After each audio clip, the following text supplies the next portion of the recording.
Match results. Submit queries.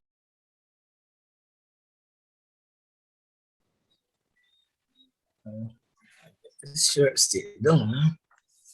Yeah.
Welcome to Anything Cricket.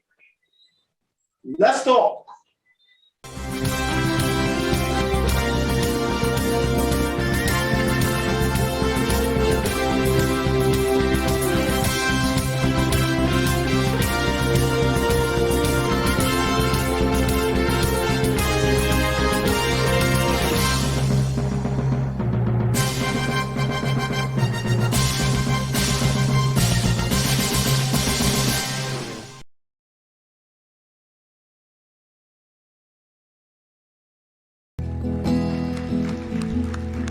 Have your most precious moments captured in a flash.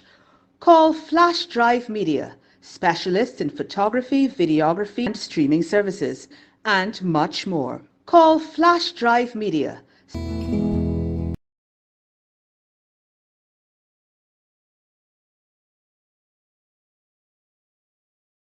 Don't let annoying pests bug you. Lick them for 6. Omega Pest Control is the perfect solution. We are experts in termite and pest eradication, specialized mosquito treatments, foundation, residential, commercial, and industrial treatments. Call us day or night or visit us at our office located at Fieldside Drive, Long Gap, St. Michael. Omega Pest Control. Call 425-5954, 231-6526, or email us at opcl@caribsurf.com.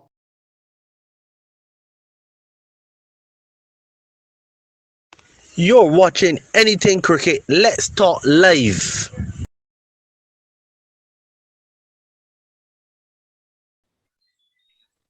And we'll soon be watching the West Indies in the first test match against the Sri Lanka side. And Wayne Holder, I don't know if you are as keen. I want to say excited, but sometimes that may sound a little bit juvenile. But yes, I would have to say I'm somewhat excited at the prospect of this test series between West Indies and Sri Lanka. Wayne, I don't know how much I'm getting into your normal routine or disrupting your normal routine, but glad to have you as co-host on Anything Cricket Let's Talk. It's episode 11, and it's a special preview of the first test between West Indies and Sri Lanka. Hi, Wayne.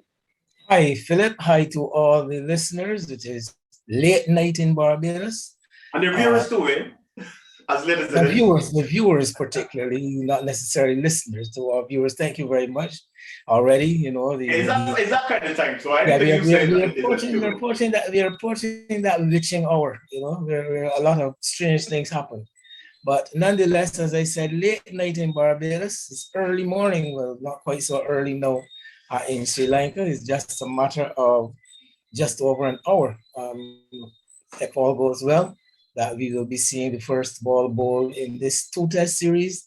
Important series we must remember because it's all part of the World Test Championship. So these matches now being played for points, well, not all, but most test matches now with some context and important to both of these sides who have been fairly closely matched over recent times. West Indies still very much searching for their first test victory in Sri Lanka. I think that might have come as a surprise to a number of people. West Indies never yet having won a test match in Sri Lanka. The matches normally, a lot of the games in Sri Lanka, quite heavy scoring affairs between West Indies and Sri Lanka. And it is either a heavy scoring or the Sri Lankan spinners dominating the West Indies batsmen. So it is a very important and key series, and I'm waiting with bated breath. Let's put it that way.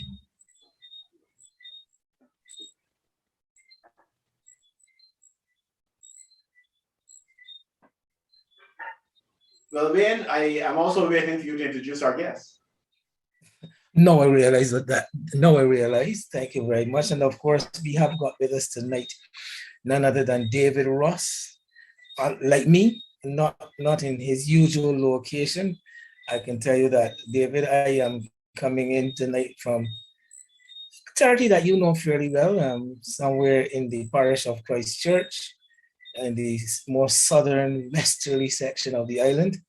I am presently located, not as normal in the studio with Philip. So maybe, as I say, good night to you, David. You can inform us as to exactly where you might be, if you care to say.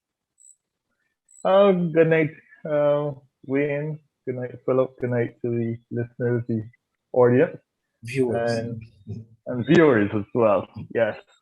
Well, I'm a little bit further north. I can see that you guys struggle to do anything after 8 o'clock. Yeah, I'm a little bit further north and a little bit cooler as well. I'm presently in New Jersey. Normally at this time we'd be trying to round up, finish up the cricket season and jostling for winning positions, but as we know, there's no local season going on.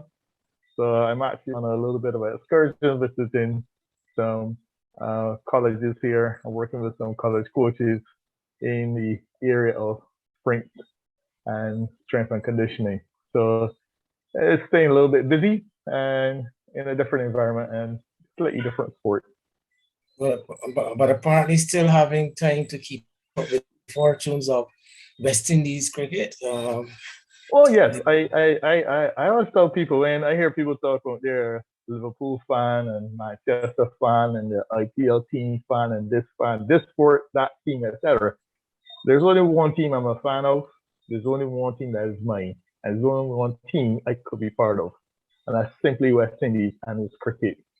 So yes, it is Not in my even blood. YMPC, David. Well, YMPC is a part of West Indies cricket. I see us as okay. You know what? I threw that one at you because of course your son represents YMPC. Yeah, and I see us as a branch. Everything leads to West Indies cricket. So all of our territorial teams, club teams, school teams, we're just the bottom branches, the foundation heading towards the apex. That's West Indies cricket. And that's what West Indies cricket means to me. It is all of us. And there's nothing else in terms of sports that takes that hit. West Indies cricket is it. Well, David, I wish you had said all you had said without mentioning Manchester United, to be honest with you. These are not very good. The last few hours have not been very good for Manchester United. And so And as I like to call myself, an unapologetic red devil. You know, it Well, is some pain and I, distress I'm totally that you gotta unaware go of what through, goes on particularly in with those all circles. Yeah. that. But yes, Just anyhow, nonetheless, the West Indies coming off, well, recently the last outing for West Indies would have been in the white ball version of the game, and quite still leaving a bitter taste in the mouths of most regional cricket fans, the West Indies and the T20 World Cup that just happened there. But now we move on to another format in another place, and in the majority, another set of West Indies players. Incidentally, you know, we just have the two players coming over from UAE to join the test team. Those persons being Jason Holder and Roston Chase. But your prospects, your idea, your thoughts on the prospects of the West Indies going into this series, given all that has happened? well, I want to go back a little bit to the T20 World Cup, and surprisingly, I am not as disappointed as most persons with the outcome of the T20 World Cup, simply because they were on a predictable path. You're heading to the edge of a cliff. It's just a matter of falling off. So if you head to that cliff full steam ahead, don't be surprised. It's a matter of if you're going to apply the brakes in time to avoid going toppling over. There were no brakes. You know the back days of LP bicycles. Mm-hmm. There's no brakes. And Yeah, but coming into this match here, though, I'm a little bit concerned about the amount of bubble life that both Ralston and Jason have encountered the last couple of months, and I hope that they have settled and adjusted well. They're two key members in this match.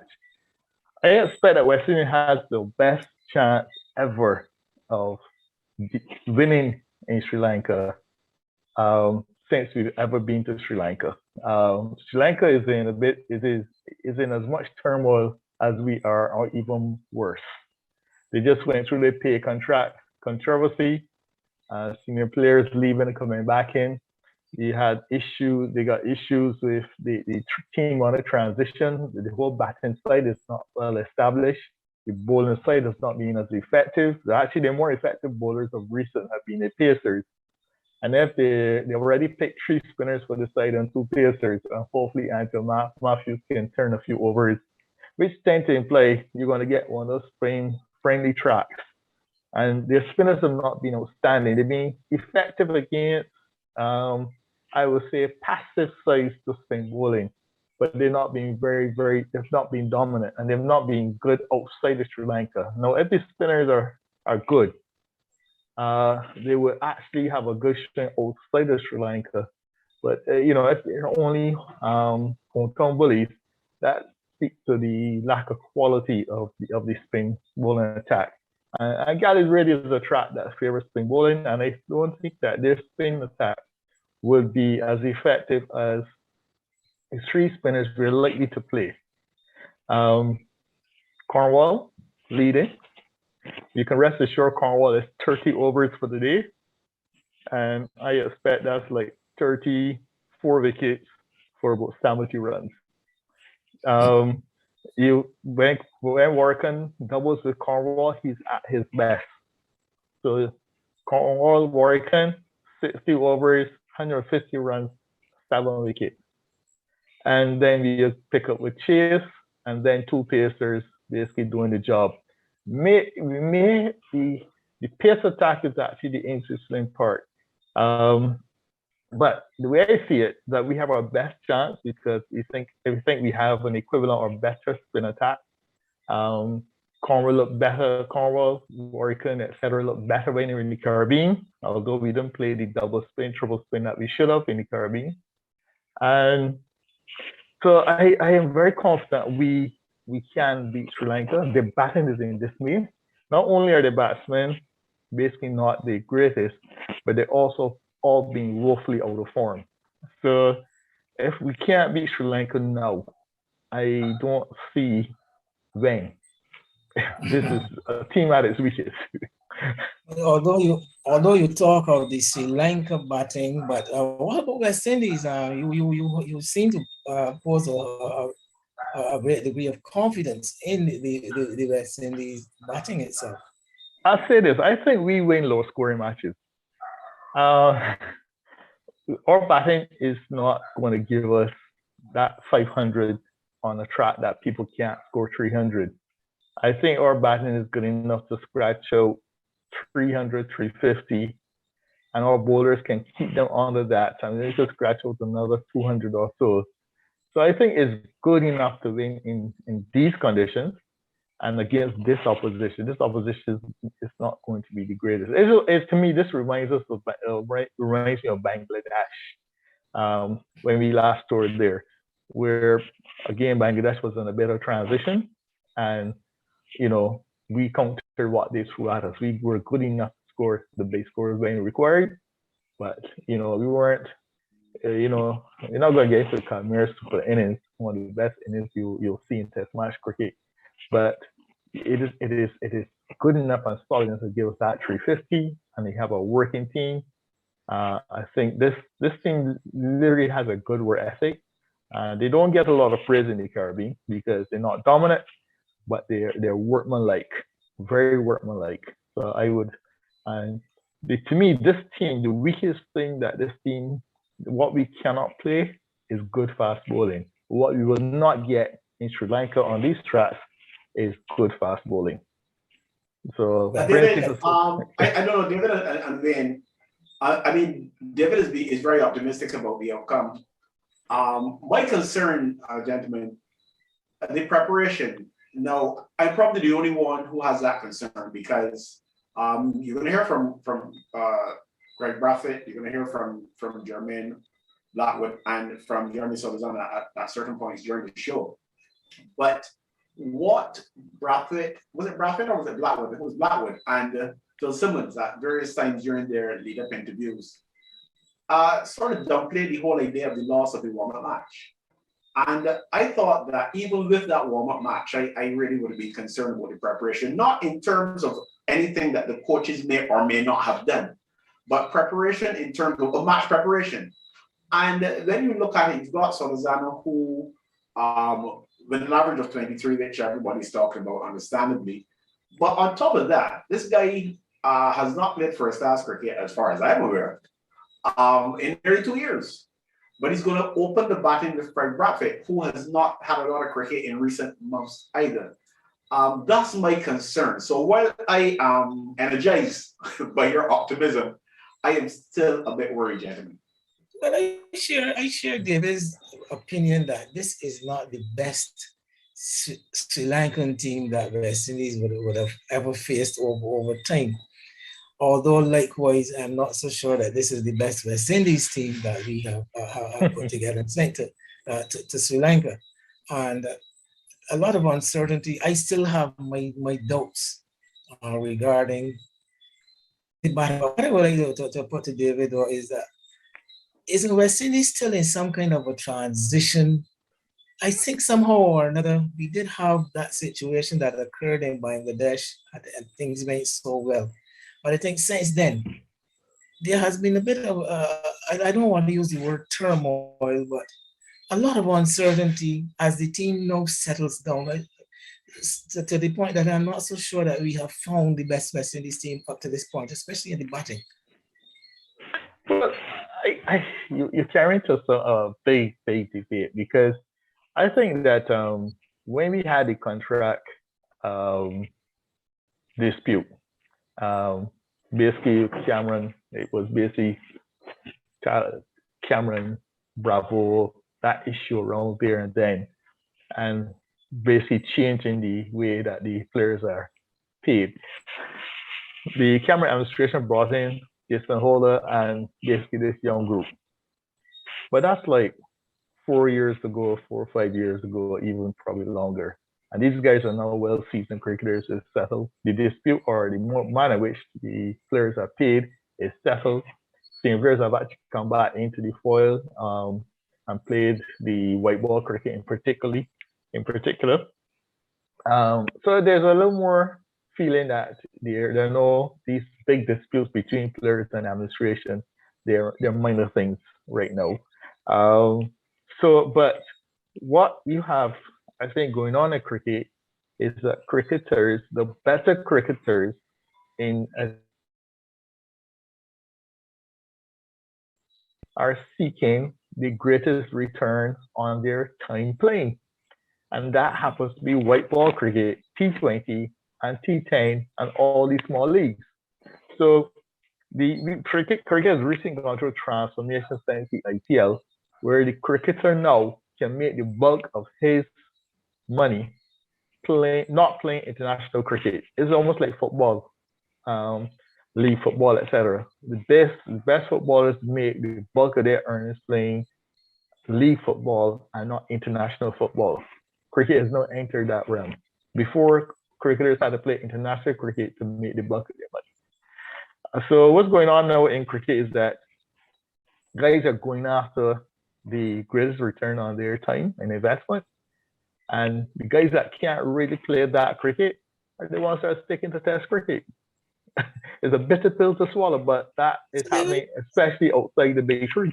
Let me ask you, Don't look David, at are you suggesting then that the best cricketers in the West Indies are not necessarily the ones playing in the test team? I say the most dynamic, and it was yes. I'm actually saying that they're not being attracted to this cricket. So you get a guy like Evan Lewis. He's not playing, and Puran and Hetmyer, these three are three leading white ball batsmen right now. And I would even go as far as entering Pollard in the equation. If these guys were playing first class and test cricket, I'm quite sure they would make this testing.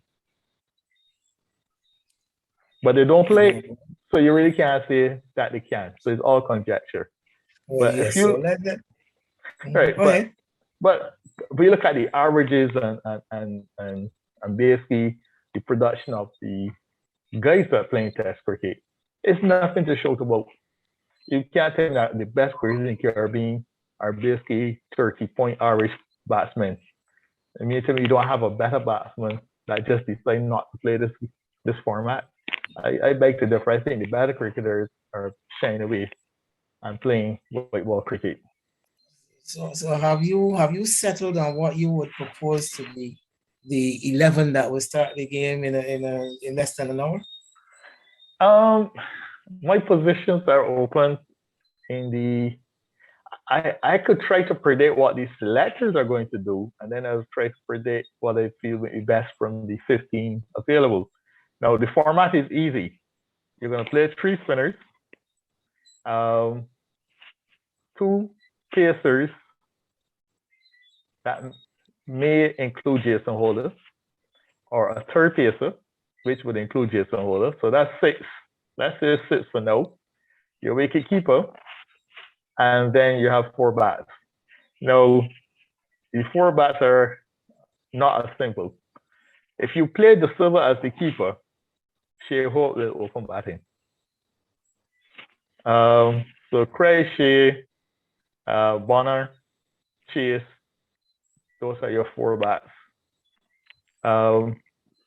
The wicket batsman, the silver, Jason. Then you have your bowlers, Cornwall. I will go Cornwall, Warwickon as my 2 spinners along with Chase. That's my 3 spinners. My 2 pacers will be Roach and Seals. And I think somewhere that's my 11. I hope I don't miss one. I think you missed something. Well, I don't want to suggest you missed something, but I will remind you that Julian Blackwood is the vice captain. Oh, I missed Blackwood. I think I had Chase in as a batsman and also as a spinner. So Blackwood in there, and that's the base 11. There should be some consideration for Calmeers. And Calmeers playing as the second pacer / medium pacer at the expense of Jelani Seals. Seals. I call it Jelani, that's his cousin that played with us at CCC. When I looked at it, as I say, Cornwall and Working will both 60 overs in a match in a day.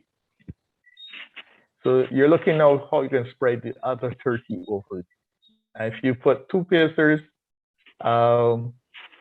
who not really should, well, don't expect to be very effective. So if Roach is your main pacer, and I go with Mears and Holder as against Cyrils, I've strengthened my batting. These three guys can more than bowl 10 overs apiece, and I just pat my batting because basically you have to bat to win at Galley. You have to bat to win. And anybody, so quote unquote, wickets will fall. You must bat. Gentlemen, let me jump in. We can give you a chance to actually write that team down so that our viewers can scrutinize it and that they can pull it apart. But what I wanted to jump in to say though was that Craig Braffett confirmed what the chairman of selectors did tell us before, and that is that Solozano will open the batting. So that may very well change up your combination there. But what we're going to do, let us hear from Craig Braffett, and that will give you a chance to actually write that team down so that we can have a closer look at it.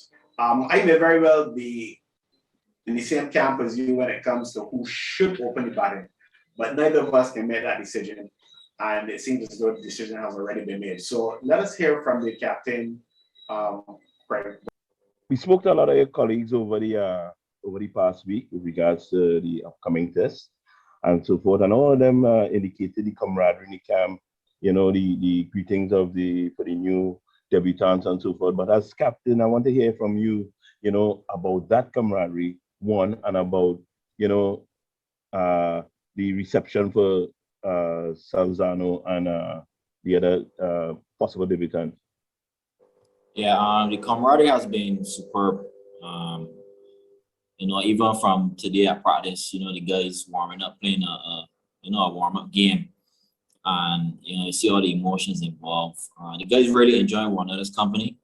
We had few dinners, the last couple of days, at the hotel. So, I mean, it's been superb.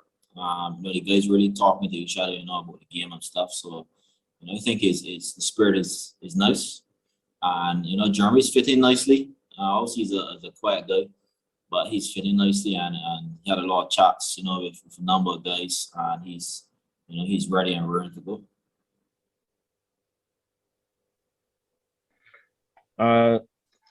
As a follow-up now, more to the construction of the team, we don't want to know the team. We're going to know that sometime later or tomorrow. But, it's a lot of batting talent at the top, in the top five. Have you already made the decision who's going to be like the top two and the one-down batter and so forth already? Well, obviously the opener, is Solozano. Obviously the chairman made that quite clear, that he will be the option as the opener. In terms of the order, obviously we would finalize that tomorrow, but pretty much clear as a team, where we want to go on combinations. We pretty much have that covered already. Thank you very much. What do you think will be the key to a series victory in this series, Craig? I mean, it's always important, you have to get 20 wickets to win a game. And our bowling unit really has been leading this team, for the last couple months. I think it's key to have a good start. I think in the top order, I think it'd be crucial, getting those big partnerships early. And obviously, I mean, runs on the board is key, especially in subcontinent. So I think a good first innings total is the key for us as a team, to obviously put pressure on the opponents. How important a role will be the spinners in this series? I know in Sri Lanka and in Asia, the spinners normally have a lot of success. How important Raheem, Cornwall, and Warrican's role will be in this team? Yeah, obviously pitch looks, spin friendly, obviously quite dry. Not saying the Pacers won't get wickets. We as a group, and the spinners know their role. The guys looking forward to the challenge. We can't premeditate, that the pitch will spin and everything, but it's quite dry. And I just think as a bowling unit is important, we don't think too far ahead and think spin and think wickets. I think the key for us, what we discuss, is that once we build the pressure, with dot balls, as simple as that, dot balls will bring the wickets. So, the spinners excited for the challenge. We know it won't be easy. Obviously, Sri Lanka, they're at home, and obviously their batsmen, play Spain well. So it'll be a challenge, but the guys really looking forward to it, and the guys looking forward to lead. If it is, the pitch is spinning, the spinners really looking forward to, leading the attack. What specifically have you worked on, both as captain and as opening batsman, between the last test series and heading into this one? Technically, there's always work to be done. I think a lot of, reassessing, both as a skipper and as a batsman, maintain. And I think it just my mental part, I already made sure I, work hard on that. And that just simply from reviewing and seeing where, it could improve and improve. Technically, there's always work to be done. So I think I'm in a better place. Now after every series, you always learn, stuff. So after reviewing, what I would have done on different decisions that I did, I really think I could have improved on. That was pretty much, what I did. As opening batsman for me is always, my balance. I think balance is really key for my batting. And once I get my balance in order, facing spin and pace, that really helps, with obviously doing well in the middle. It's always playing on my mind with regards to going into this series versus Sri Lanka. How much added pressure it is, knowing that it's a vital part of the World Test Championship. Every test game is always obviously pressures around it. Every game, and we're not really thinking that far ahead. The guys really focusing on day by day, hour by hour. And that's the keys for us. I think once we take care of that as a team, once we focus on what we want to do as a team in those periods, the end result will take care of itself. So, we're not focusing on, the end result. I think once we take care of our specific disciplines hour by hour, then the result will take care of itself. Nice. Thank you very much and best of luck. Yeah, thanks, man. Yes, Skip. Two quick questions from me.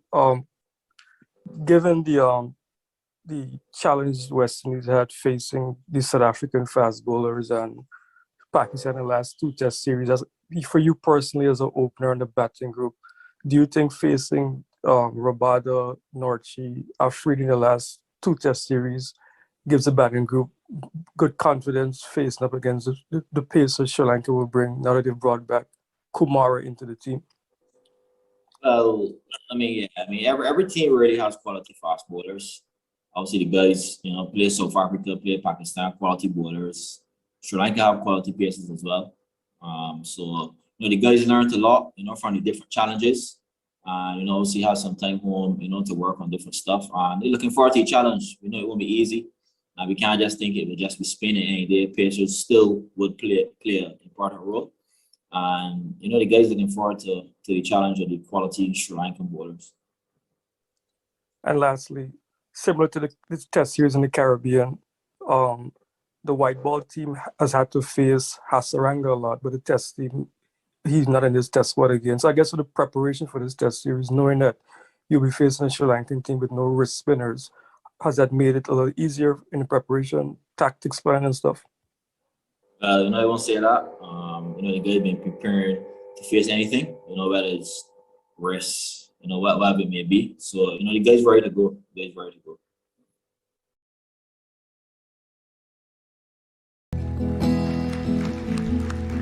Have your most precious moments captured in a flash.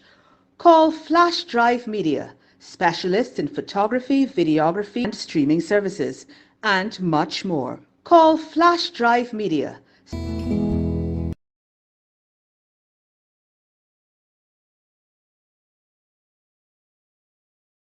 Don't let annoying pests bug you. Lick them for 6. Omega Pest Control is the perfect solution. We are experts in termite and pest eradication, specialized mosquito treatments, foundation, residential, commercial, and industrial treatments. Call us day or night, or visit us at our office located at Fieldside Drive, Long Gap, St. Michael. Omega Pest Control. Call 425-5954, 231-6526, or email us at opcl@caribsurf.com. You're watching Anything Cricket. Let's talk live. Well, you heard, gentlemen, from Craig Braffett. Any quick thoughts, Wayne or David, and anything that was said? Well, immediately in response to, well, between what Craig said and what David has spoken earlier, it is obvious that Shea-Hope would not be opening the batting, David. So you are necessarily going to have to make an adjustment there. What I think the scenario shows up, though, is that if Shea-Hope is to play, he either will play as a wicketkeeper batsman, which again, nobody has explained it except the West Indies coach sometime back saying that Shea-Hope has never been or is not in the reckoning to be the West Indies wicketkeeper for reasons that he gave. It leads me down the path to believe that only 2 out of Roston Chase, Mears, and Shea-Hope will play in this 11. But okay, we get David's reaction because you might have heard mine before.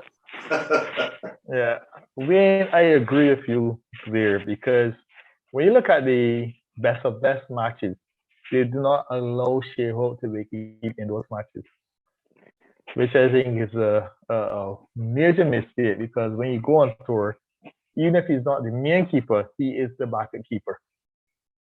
So he had to play the role as wicketkeeper batsman in those best of best matches. That's not to be. And he also batted at number 4 in those matches, which basically puts him in contention with the same Chase Mears for one spot. The problem with that is that Chase and Mears bring a different dimension that Shea doesn't have. That is the bowling options, which are necessary in Sri Lanka. You can't go down a heavy pace load. So Mears as an alternative pacer is a very good option. Ralston as the third spinner, very good option. So if he's up against Ralston and Mears, then you really have to wait for Alonso or the Silva to get hurt or be unfit. Because he's not going to push out Chase or Mears in this situation. He also seems to repose quite a lot of confidence in his spinning peer of Warwican and Cornwall. Something to which I can agree also because I remember us on this program and an earlier program speaking with Jamel Warwican. And he spoke of the potency of the Jamel Warwican Rakeem Cornwall as a combination. I think he was making a call for the two of them to play together in the West Indies, actually, and he thought that it would have been a good idea to play them together in the West Indies. So do you repose that same amount of confidence? I know you thought that they're going to do a lot of the bowling, but these 20 wickets that Craig talks about, where do you expect to get these 20 wickets from? Well, I expect to get it from Cornwall and Warwican. It's as simple as that. Chase may chip in. Roach may get 1 or 2, and I really mean 1 or 2. Jason, the same thing, 1 or 2 in these conditions. So, if you get 1 from Calmeers, celebrate. But the thing is, Warwican and Cornwall, they will get the bulk of the wickets. What they leave on the table will determine if we win or lose. They have to take everything off the table. In other words, be greedy, eat big, right? So if they don't eat well, we will have indigestion. Well, the Sri Lankans are going to be coming with a trio of spinners. They've also got a fourth option, Dhananjaya the Silver. He will also be funneling some of his offs if necessary.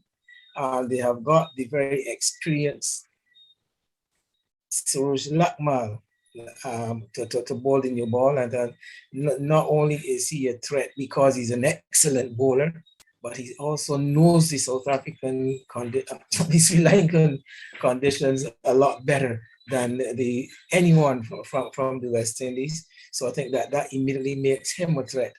Whom, in your opinion, possess the stronger attack, the more potent bowling attack? I think her bowling attack. I mean, I have a lot of respect for Lakmal, and Shimaria is actually a very, very decent bowler. He has pace and he gets the ball in the right areas and he moves it quite well.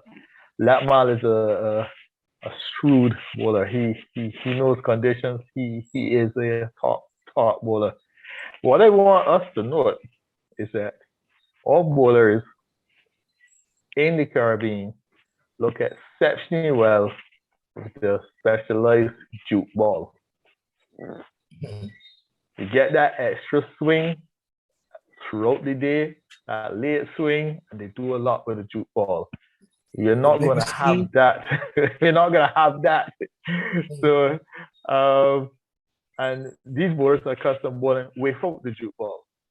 And if you look at our record with the juke ball, the enhanced juke ball for the Caribbean, and without it, recognize our record is not as stellar. It may look like a home record is good and a away record is not as stellar, but it's actually the enhanced juke ball record is great. And without the enhanced juke ball, you come back down to a bit average and the Pacers. So we would be without that, and without that, we would definitely need back to Cornwall and Warrington to get the job done. There is a school of thought that Kemar Roach, his performances, his record in the West Indies and outside of the West Indies, that his record outside the West Indies pales in comparison to his record at home. And one notices that on the tour to Bangladesh, in the Bangladesh series, Roach was actually 11 at some point. Do you think that it may that can have a part to play in the final selection of that person to partner Jason Holder? Well, if our selectors were gamblers, I would say yes. You cannot start without Kemar Roach. But Kemar Roach don't seem to enjoy the Asian conditions. He didn't enjoy Bangladesh. He wasn't How much very does that have to do? effective. How much does that have to do with the same jokes ball and not having the jokes ball in on overseas tours? Well, I made my statement. I'll stick by it. I think our bowlers are not as effective without the juke ball. And so when you see you come in Bangladesh, basically I think they use a Kookaburra, etc., much flatter seam. It's not the same thing. They don't look the same. And people say, oh, they lose form, to this, at that. I tell you, you throw that juke ball in the air, it starts to swing. So if you throw it up in the left hand, it comes down the right, it will swing. So I wouldn't put a lot of dividends on our pacers to get the job done. In these conditions, I go back to Cornwall and Warrington. And in terms of Roach, because of his seniority and his success in recent tours, he must start. If the selectors were bold, they may have gone with the young boy who actually puts the ball in good areas, a lot of enthusiasm, and a little bit more pace. But he doesn't have the experience to replace Kemar Roach at this point in time. And Gabriel, the other alternative, up and down in terms of you don't know what form he's in. He struggled with fitness since the ankle surgery. He's been not really at his best the last year and a half. He doesn't play a lot of cricket because of COVID, his situation. So to go with Gabriel, where you wanted to have two main pacers and Mears the backup, is a lot of a gamble. So they have to be Roach or Seals. Given all that you have said, though, would you have invested in a Shannon Gabriel on a tour like this, knowing that he's coming back from injury once again? No, I would have left Shannon to prepare for the English tour. No, I would not have taken Shannon Gabriel at all on this tour. It's a two-match series, so there's not a lot of room for changes. I would not have gone with Shannon. Funny enough, I would have picked somebody like Raymond Reefer. Rather than even Alzari Joseph. Even better than Alzari. Alzari gives you a good back knock, but I'm going to throw a bizarre question into the equation now. And if anything, don't. It's not take an hour, man, so we can do it. That's what I just said. I was just about to say, don't call the mental van for me, please. But at this hour of the night, this is when the freaks come out. And I'm going to throw a freaky idea out there now. How about the idea of playing all four spinners? West Indies. You're counting Craig Bradford as one? No, I'm counting Versami Parmal as the fourth spinner. So you've got your three specialist spinners and Ruston Chase. Okay, the thing about it is that if you look at there are 90 overs to bowl in a day. Warrican and Cornwall are good for 60. The third spinner will be cut short. He can't bowl from both ends. So you're now reducing Warrican to 20 to fitting Parmal to bowl another 20. Don't forget the captain says he wants 20 wickets. He's trying to get 20 wickets. But spinners need balls to get wickets. The greatest spinners in the world, the strike rates are a lot less than fast bowlers. They need to bowl more. They need to set up batsmen. They need to build pressure. They don't just bowl balls and get wickets. Like a fast ball can set you up quicker and get that wicket faster. A spinner needs more time, more balls at you. All Shane Warne and Morali, you realize that their strike rate is less than basically the best fast bowler in the world, the Malcolm Marshalls, Rose, and that group. It's just a nature of the game. The strike rates of spinners is higher than that of fast bowlers. So spinners need more balls, need to bowl more overs. So if you crowd 4 spinners, 2 will be on the bowl. I think what Wayne is probably looking at here a bit of guesswork in the sense that you don't know which of the spinners are going to have their day. But guys, if we could just move aside from the spinners, Philip, I want to cut in on that one. When you start any cricket match, you don't know which batsman is going to have his match. You don't know which bowler is going to have his day. But you go with your best because consistently the best will not depend on just having a good day. They will be consistently good. And on the good day, they will get 6.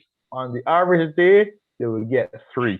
You can't hope that a fellow that may not get 0 in 10 innings and then get a bag of 8 and say he's a good spinner. No, you got fellows that can. The 2 roles the spinners, they must be able to keep things tight, build pressure, and get wickets. When wickets are not coming, they got to keep things tight. So you don't put anybody. I think whenever you look at, especially Parmal's track record, he cannot control a game. It's something that Warrican has only learned or got better at recently. Parmal cannot control the game. Anytime Parmal is on, the game is going at 4 runs or over. And Test cricket, that's a mama score. So you can't therefore piddly a third or extra spinners just because you want to bowl extra, give other fellows a chance, hoping it's their day. I can imagine someone countering though and asking you, so what if Ruston Chase is on the board? Not on the board. What if Ruston Chase, let's put it this way, what if Ruston Chase bowls less? But as I keep saying, Parmal and Warrican and Cornwall, I expect 60 overs. There are only 30 left. So if Chase gets 10 to 15 over that, Jason and Roach get the other 10. That's not being on the board. That's playing his role. What will happen is if when Chase comes on and he's in a good groove, he may get more than 10 which would then reduce either Cornwall or Warrington's load. But you're not gonna set up But a plan. if he's getting for wickets, Chase if he's getting to wickets bowl. or if he's doing his job, then it doesn't really matter, does it? Right. If he's in the groove and getting things done, he will bowl more. But you're not gonna set out your plan with him to bowl 20 overs or 30 overs every day. I'll tell you guys something though. Just by the way, and then I get to what I really want to say. For me though, to be quite honest, and if I improve around over time, I have no difficulty with that. So it's just my observation up to this point in time that the difference between Chase and the other spinners is that Chase can bat. I don't understand that. I think that there's a vast difference between Cornwall's bowling and Chase bowling. Okay.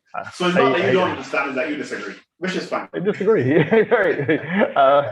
So me and Jimmy are different. The fact that you said that means that you understand what I was trying to say. Again, blame it on the hour. Mm-hmm. Blame it on the hour. Don't call the mental vibe for me. But guys, if we can put the spinners aside just for a while, I mean, we can revisit that if we want to. But let's go back just briefly to what we heard from the captain. When the captain was asked about the keys to success, he started by saying you need 20 wickets, which to some people who only listen to the first sentence, that might seem pretty obvious. Because, unless you can get a team declaring twice. Anything to do with Craig Bassett is obvious, though. But he went on to say that the key, and he made it quite clear that he felt what was going to be very significant was the first inning score.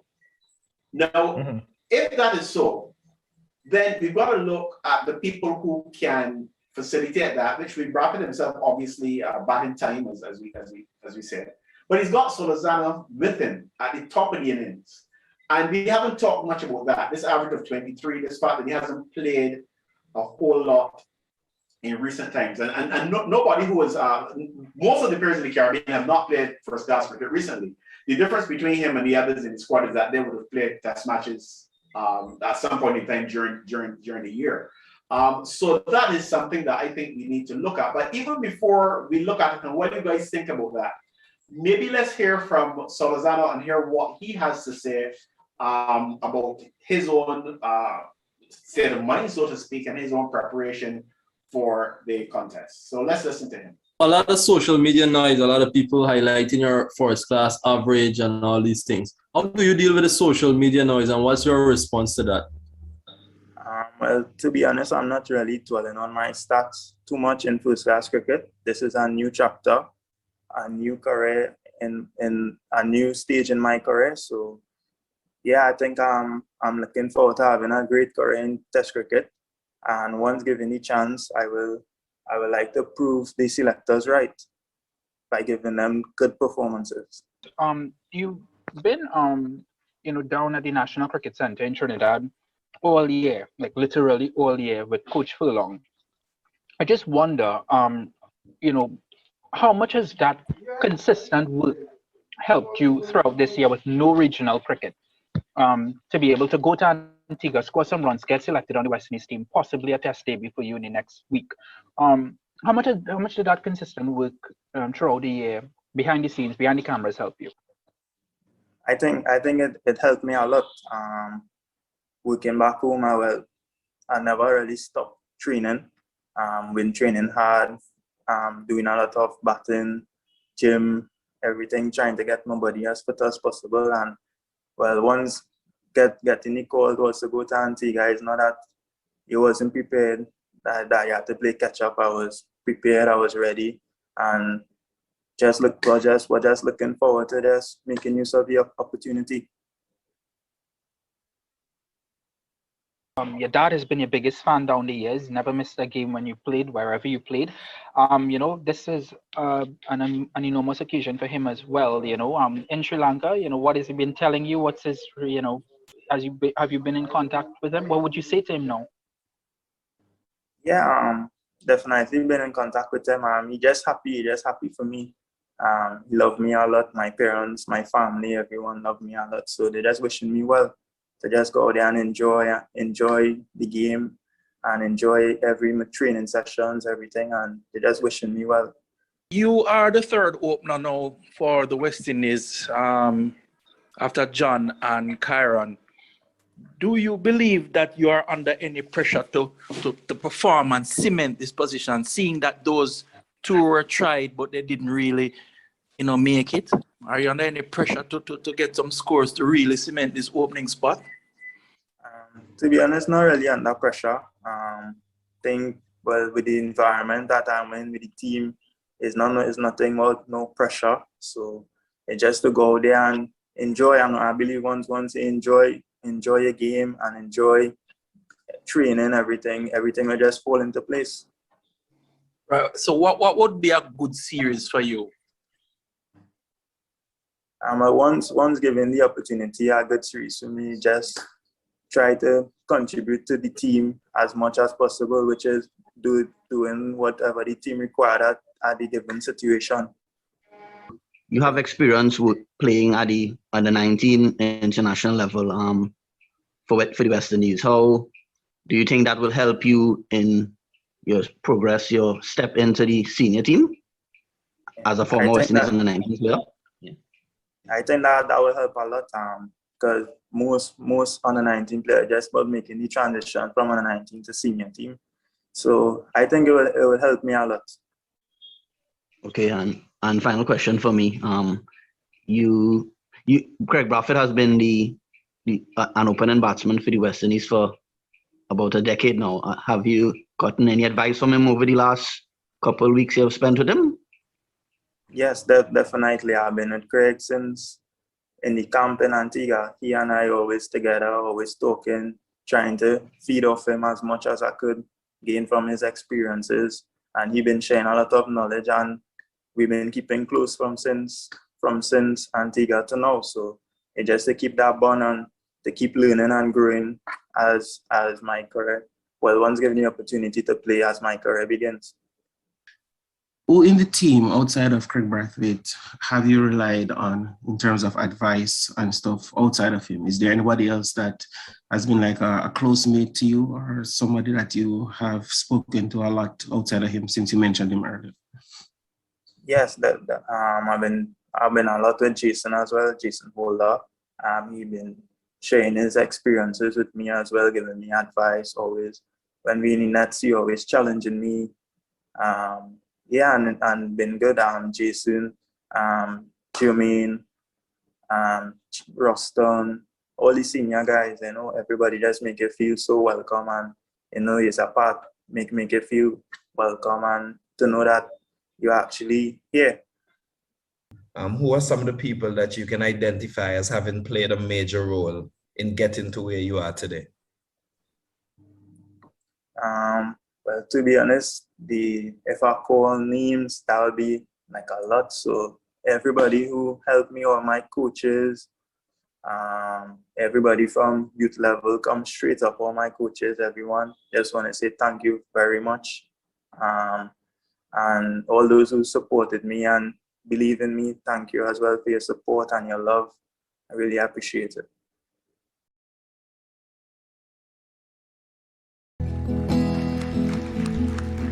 Have your most precious moments captured in a flash.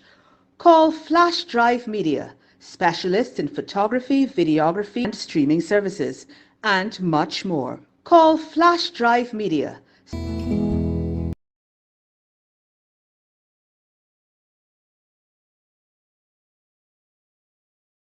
Don't let annoying pests bug you.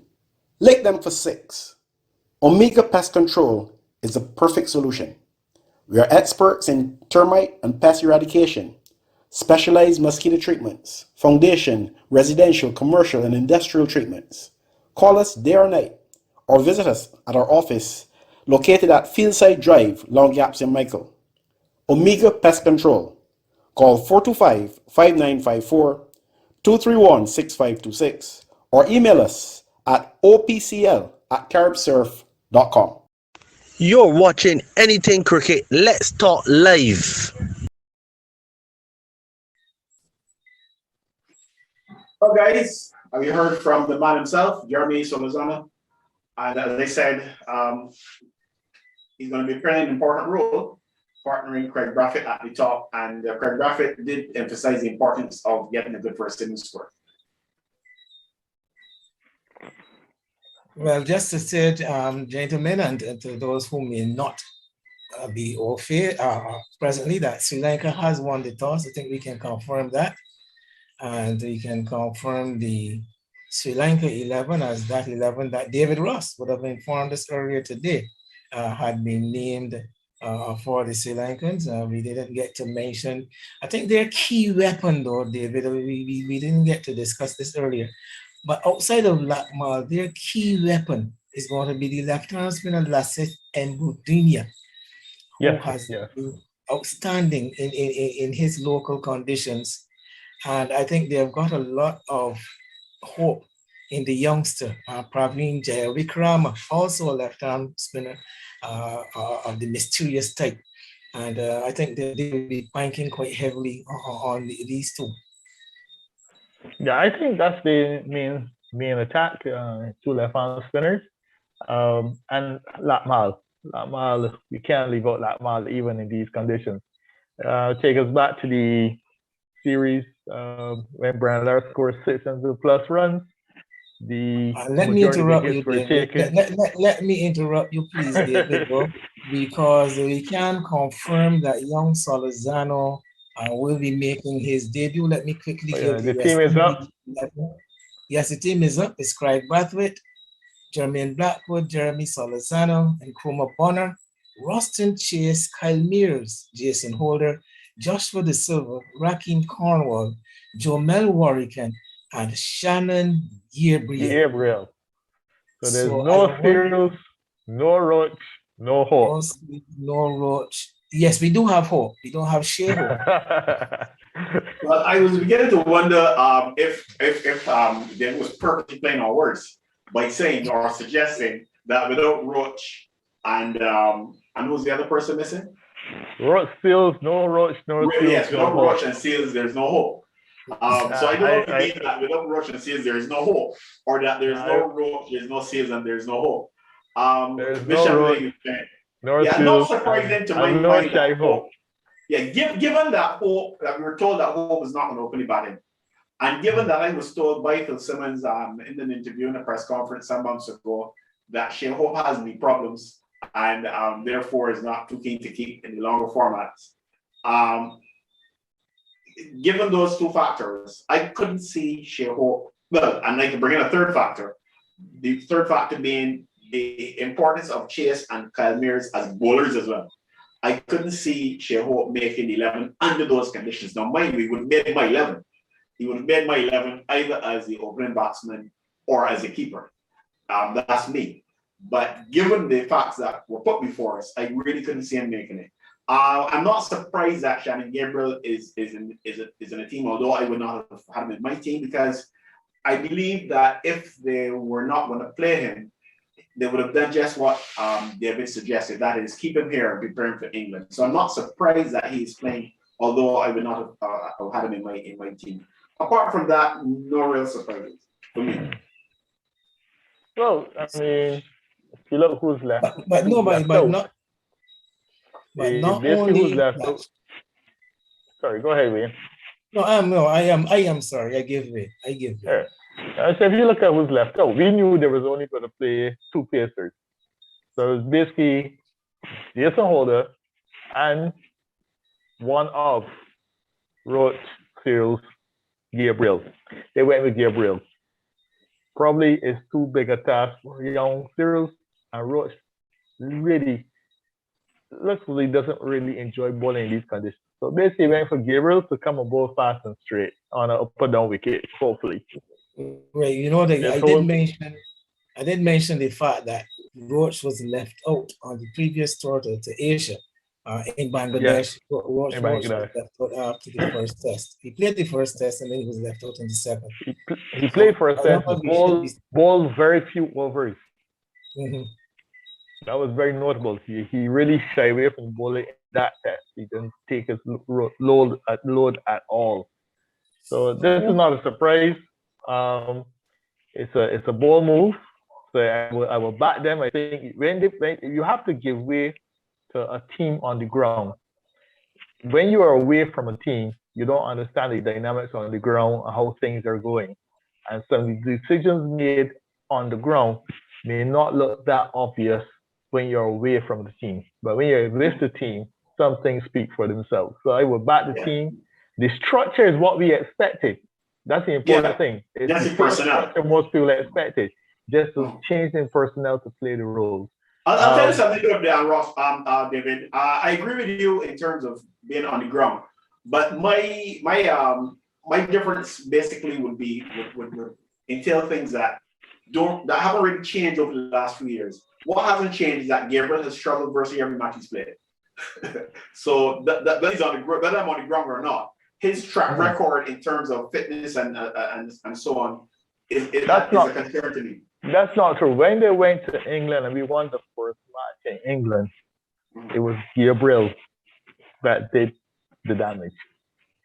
How does that England, what I said? You say he struggled first match. Let me repeat what I said. I didn't say anything about first match. I said Gabriel has struggled, has been struggling with his fitness now for a while. Okay. Whether it be the first match of a tour, second match is significant. The point is, Gabriel has struggled to stay on the park. This is a reality. I think everybody has known that and has seen that. That does not mean that he's not a valuable bowler. Of course, Gabriel is our shot bowler. And of course, he was brilliant in the first test in England. What happened there was that the selectors were at fault. After he did so well in that first match, he should have been arrested and brought back. In all fairness to Gabriel, though, again, I go back to Bangladesh. Gabriel did put in a really good shift on that Bangladesh tour. He always makes the effort. He always makes the effort. Even when he's not fit, man. Don't take me down the wrong road or don't misunderstand me. I'm not knocking Gabriel here. Gabriel would be struggling with his fitness somewhere, hurting him, and he's on and off the field and he's trying. He gives 100% or whatever is the maximum percentage you can give. That's not an issue. What I'm saying is that my concern about him breaking down, man, that's not because he's not going to try. He's going to try. He always does. I admire him for that. But it's just my concern. That's why we're not started. But it's not a big issue. I'm simply saying that that's not something I need to be on the ground to assess because it has happened on virtually every tour that he's gone on. Yeah. Well, okay. Point taken, but I also expect that the fast bowler will not have a heavy load. You have an important role, but not a heavy load in this match. And that's why you needed Calmers' cover because that's why you say that Hope really couldn't push Calmers out in this situation. Right. As far as I'm concerned. Well, as I say, we got the structure right. The first time's a little bit different. They're on the ground. They know what's best and who's looking and feeling good. They claim here the wicket has a little bit of moisture, so therefore Gabriel will be at his best now himself. And we don't want to miss that first ball. So David, you've got literally 15 seconds. Predictions. Okay. Prediction. I think West Indies will win their first match at Galley and reverse a long history. And key players in this match will be Cornwall, Warwick, Jason Holder, and Jeremy Blackwood. You only have 10 seconds, man. Well, as you will see in another forum in the next few hours, I have already said West Indies will do well to come out of this series with anything less than a 2-0 defeat. Okay, gentlemen, enjoy the cricket. It's going to be a long night, so enjoy it, and we'll talk again among ourselves. But we're going to have a show at the end of the test match where we're inviting you to join us again for another episode of Anything Cricket Let's Talk. Thanks to my co-host, Wayne Holder, and a very special thank you to David Ross. See you next time.